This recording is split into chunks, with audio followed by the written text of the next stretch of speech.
This episode is brought to you by Progressive, a leader in boat insurance. Welcome aboard to Carefree Boating. Here, we don't worry about the what-ifs, because we explore with Progressive Boat Insurance for as little as $100 per year for a basic liability policy. Progressive also offers a variety of other coverages and can help you cover repair costs when you need it. And with discounts like multi-policy, safety courses, responsible driver, and more, your mind can really float free. Cruise on over to Progressive.com to get a quote today and see if you could save. Progressive Casualty Insurance Company and Affiliates. Rate and discounts not available in all states or situations.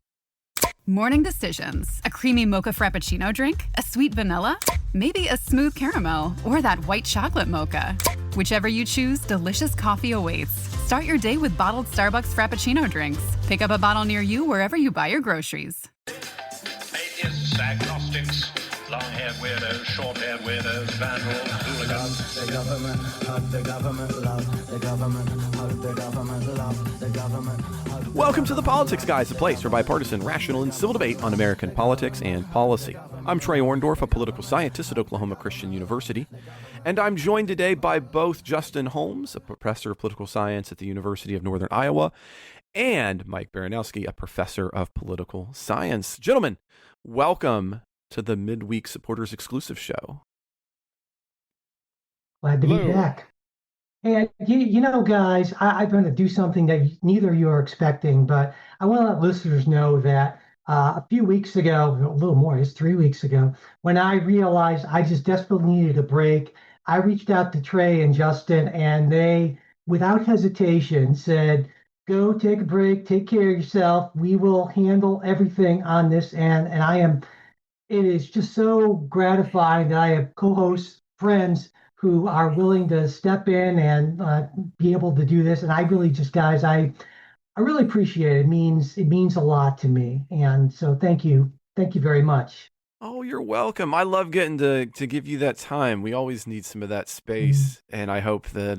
Well, you know, because you took that break in May, and I thought about it, and I thought, you know, I just realized that over the last 6 months or so, I was feeling sort of more and more angry and reactive, and like my focus was not what I wanted it to be. And I just thought, you know, if we're going to do this, if I'm going to do this through the midterms and beyond, I need to find a better way to relate to all this. And so I got off the caffeine, I got off most of the doom scrolling on my phone, and just those two things alone have made me feel just a lot more grounded and focused. And it wouldn't have been possible, I think, without the space, the time that I needed that you guys were able to give me. So that's much appreciated. Though I got to say, coming back, guys, was really jarring. I opened up AP's news page for the first time, and I hadn't filed any news 4 days ago. I was like,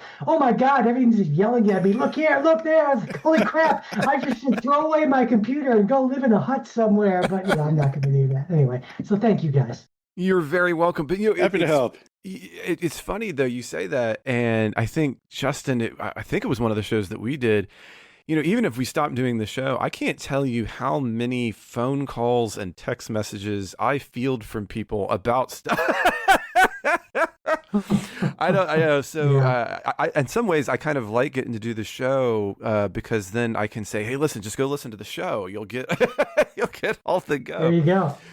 But no, I like listening. I like doing the show because nobody wants to hear what I have to say. So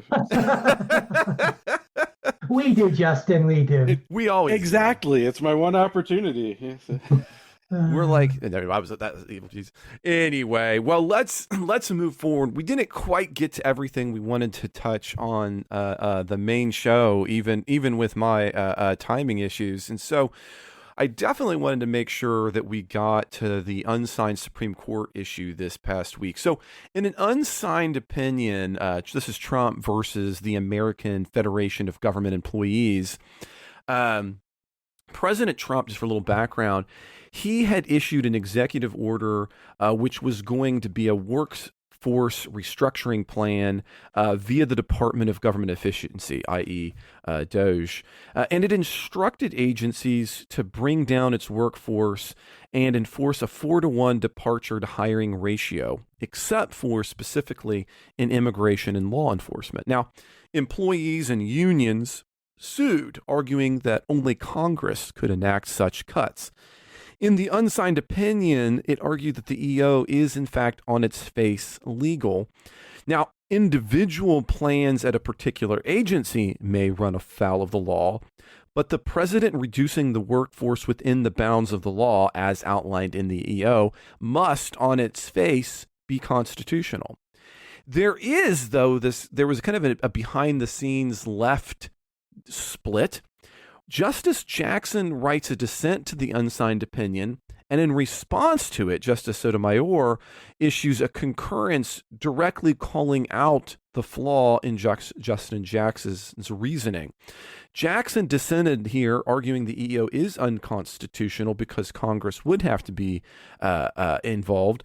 But Sotomayor responds very clearly that because the EU states that the reduction is going to take place inside of existing congressional statutes, that only an individual plan that did more than that could run afoul of unconstitutionality. At the same time as that was coming out, we found out on Thursday that the State Department will be one of the first to go through an individual plan, and it appears right now that they are going to be cutting between 10 and 15% of their workforce in compliance with that executive order. So, gentlemen, what do we think about this? And one of the things to focus on is it's rare, especially when you're both in the minority, to be quite this. Hostile's not quite the right word, but there's some legal barbs being thrown between Jackson and Sotomayor that could easily have just been nothing, but instead they do commit them to paper here, both of them. Justin, why don't you start us off on your thoughts about? This is one of those scenarios where I'm kind of, without knowing the details of the law, which is a large caveat. I'm not a lawyer, don't play one on TV, but I'm inclined to agree with Jackson here to an extent. I mean, part of Sotomayor's concurrence was sort of like, well, we need to see the specific plans. And I think, this is one of those moments where we need to think about like who we're dealing with and sort of how they've behaved in the past, where, things, it's very much this move fast, break things attitude. In terms of, that was so much of Doge was without sort of any thought. We're just going to sort of make targets, et cetera. And so, on the one hand, I'm sympathetic to this idea of, okay, let's wait until we see the specific plans to take any action, which frankly, the majority doesn't even really seem to care about that. But I have some pretty grave concerns here in this scenario where they're just going to go through kind of roughshod and more or less, again, sort of do whatever they want. It also does feel like a separation of powers thing. I think the likelihood here that they go kind of well beyond whatever cuts they might be able to make, through previous statute strikes me as pretty high when you get down to some of the specifics. And it's sort of a backdoor impoundment. That seems like so much of what Trump wants to do is just, freeze this money that's already been authorized by Congress. Again, procedurally, it's one thing, it's, I think a lot of these cuts are probably misguided, but setting that aside, procedurally, we have a means of funding government and it goes through Congress. And, I feel like this is just kind of an end run around all of that. And again, back to my gripe from the main show about the unitary executive stuff, it just really seems like one more kind of putting more power into the hands of the executive branch right now. I hear that. Mike, thoughts? Yeah, I'm sympathetic, but I disagree. I'm with Justice Sotomayor on this, and it's because what is happening here, in essence, is that the president promulgated an executive order that said, do this thing consistent with applicable law. The thing has not been done yet. And so the idea that a court would say, well, you can't do this thing that you're planning on doing, even though we don't know the details, and you said it needs to be applicable with consistent with applicable law, that just that runs contrary to what the role of the courts is. It's not to stop bad things before they happen.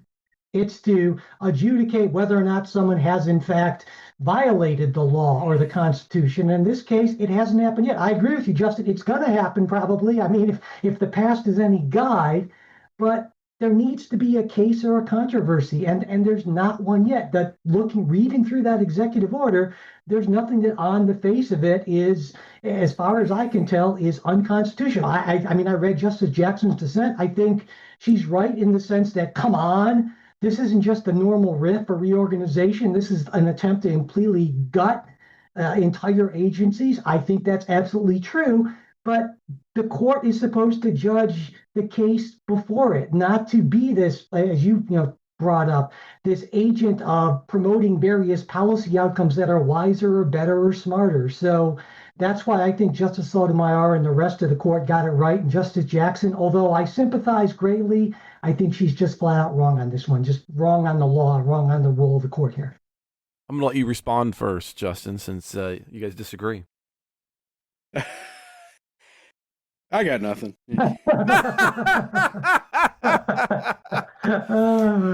Oh, this is the second time I like this. You're borrowing Mike's phrase from the main show. You're just like, pass. There you go. It worked really well for me that time, so yeah, why not? Well, I will weigh in a little bit here then and say, Mike, I do agree with you. Let's give a little bit of context if you're listening to the show. It is easy to forget that the purpose of the Supreme Court is to actually undertake what are called actual controversies, meaning that something has to have had happened. And this goes back to what's called standing. So somebody has to have something actually, and in fact, bad happened to you, and you have to be the person that the bad thing happened to. And then that has to be unable to be adjudicated in other locations. And if you meet all those qualifications, that's when the American court system is supposed to step in and begin its process, right? That is its goal. And so we very purposefully, unlike, say, the French Constitutional Court, which is a forward-looking court. In other words, it takes abstract considerations up. Our court system is specifically not going to take up things that are abstract. They have to take up things that have already occurred. And so in that sense, I wasn't even really sympathetic to Jackson's argument because that's the level of thinking about through the court that I'm going to go over in an American politics class. And so to say, well, because I think something bad might happen, ergo, I'm not going to use the court process. That strikes me as deep. That strikes me as the same kind of troubling I have about the kind of actions that Donald Trump wants to take, which says, look, it's going to be these particular outcomes. The process, who cares? And my guess is, having now read a lot of Sotomayor's opinions, probably more than I ever thought I would, as Ken and I have gone through and done so many cases together, right? For the Constitution shows and stuff. It seems to me that she is very much a process person. And my guess, now again, this is some speculation on somebody who's now just reading a lot of this. I think that Sotomayor was actually on some level deeply frustrated with Jackson, probably in when they were sitting down and having a conversation, or when they were exchanging messages, and thought that there was a big enough faux pas that she could not let, because if she just thought it was small, just let her have the dissent and you'd move on. I think this is one to say, like, Jackson, I think you've got something so fundamentally wrong. I really have to have this concurrence to respond to you. And given that they are in the minority, that's another indication to me that this is an issue near and dear to Sotomayor's heart. See, I read it very differently, actually. I read it as, because Justice Sotomayor starts her concurrence with, I agree with Justice Jackson.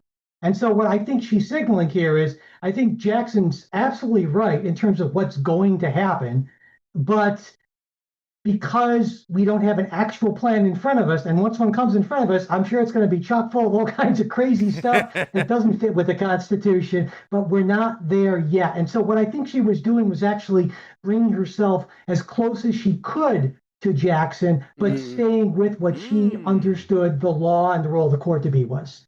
Okay, I hear that. I hear that. Well, I'm gonna have to pause this there. I'm gonna take my yeah, time. please, yeah.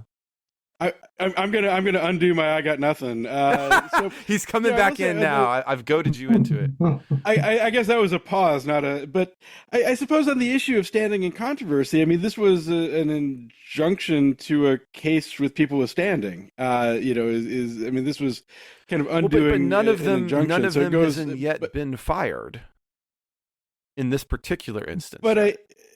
But I think in terms of an injunction, I mean, those can be used to sort of stop actions that are presumptively damaging. It's a way of maintaining the status quo. And so I'm not sure that it's totally inappropriate here to have an injunction and put a pause on things. I mean, if we look at sort of some of those Doge cuts earlier where, they fired a bunch of air traffic controllers and then suddenly had to go look for them again. I think it's I think it's a scenario where, as a practical matter and as a matter of law, I don't think it's quite so far-fetched.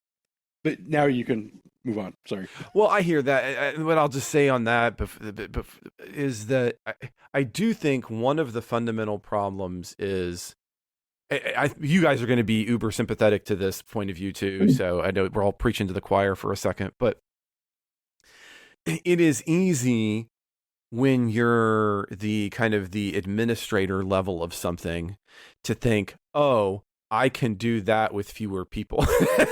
and I think all of us have experienced that in academia where, well, why can't 1-2 faculty members do what 8 people used to do? Don't you have AI now? Or why can't 2 staffers do what 8 staffers used to do? So I am sympathetic on those fronts, that I think that the plan itself is problematic. But so I hear what you're saying there, Justin. I don't know. Maybe you're swaying me a little bit. I'm not sure. I still stand by my original comments. I still think that this is constitutional on its face. I don't know. I was going to say, Trey, if we have AIs doing more stuff, it's probably, well, next thing we'll know is that there are going to be all kinds of proclamations about mecha Hitlers and who knows what else, So. Well, I mean, that's the meme that's been going around, right? Like, it's got Arnold Schwarzenegger as the Terminator turning and going, on July 10th, I declared Mecha Hitler. But I'm going to pause this there for just a minute, because this brings us to the end of our ad-supported preview of the show. If you'd like to listen to the rest of this with Justin and with Mike and myself, you're going to need to become a supporter of the show, and that's as easy as heading down there to the show notes and clicking on it, heading to our Patreon page. Or if you want to do it through your browser, you can head to politicsguys.com/support. Again, that's politicsguys.com/support. And you can get access to this show and so much more. You can get access to ad-free versions of the show. You can become part of our Discord group. There are a ton of benefits to becoming a supporter of the show, but you're going to need to, again, head down there to the show notes, to politicsguys.com/support. You can also always email us at mail@politicsguys.com with your questions or other inquiries. If you are not in a financial position to support the show right now, all you need to do is hit us up at mail@politicsguys.com/support, and we can make, at mail@politicsguys.com, and we can make things happen. If you would please rate, subscribe, and review this show and all others, it'd be very important to us. I also, as always, want to give a special shout out to our executive producers, who are Wilma Marino, Daniel Toe, Ryan Beasley, Don Oglesby, Derek Schmidt, Dakota Heath, Jason Chrysler, Dave Dean, Jeremy Larson, and Brian Matza. Thank you all. We'll be back with a full show this weekend. I hope you'll join us then.